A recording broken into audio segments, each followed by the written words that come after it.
Hey, today's Bible reading devotion is found in the book of Mark, chapter 13, verses 24 and 25. Here in Mark chapter 13, Jesus has been talking about things to come, things that are going to come after his crucifixion, after his resurrection, some things that are going to take place in the future. And we come to verse 24.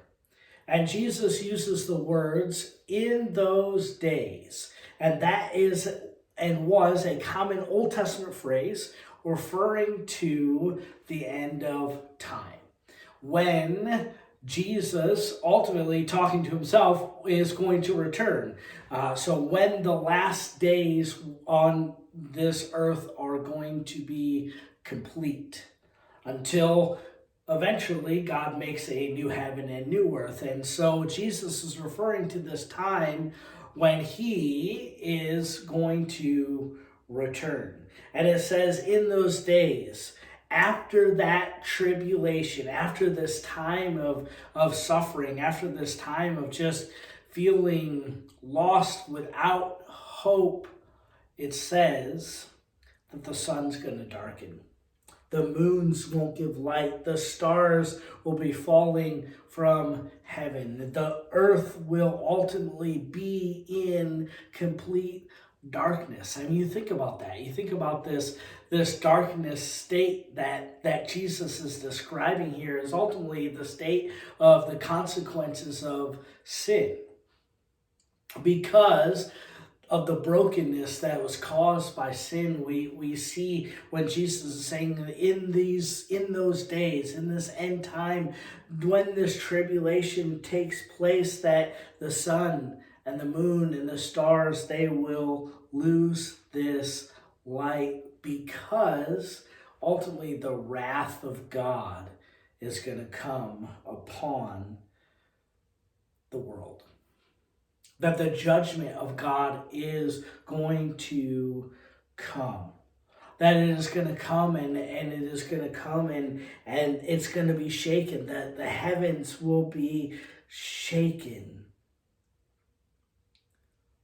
The good news in our reading is verse 26. And I know that's not included in this passage, but it says in verse 26 that then the Son of Man, Jesus himself, will be coming out of the clouds with great power.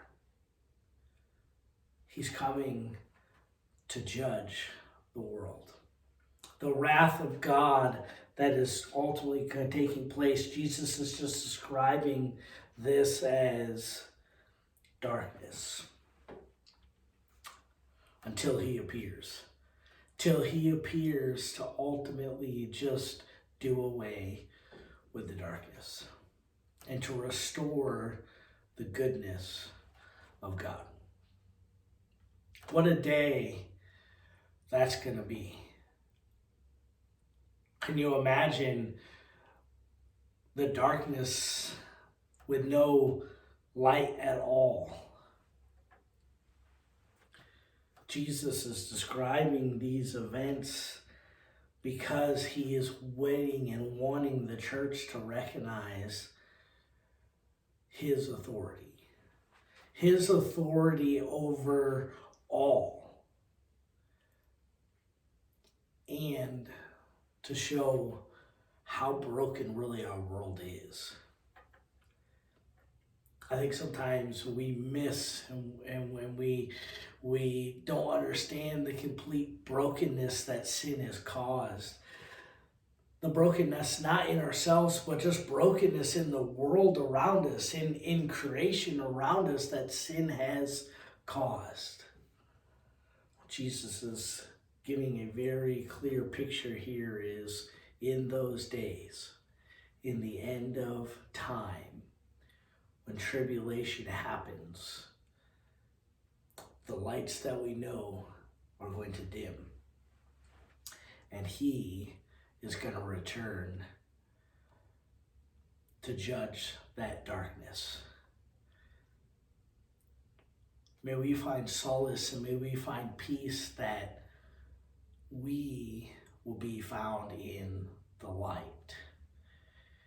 I want to take just a moment to again show the grace of what Jesus has done. Jesus is talking about a time that is going to happen where he is going to come and judge the world. But no, the first time that Jesus came not to judge the world, but he came to save the world. And we find solace in the fact that he is our Savior. And during this time of judgment that will take place, we will be saved by his blood.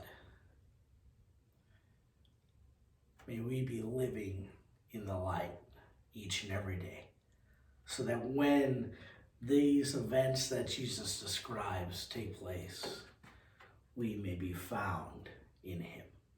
Have a great day.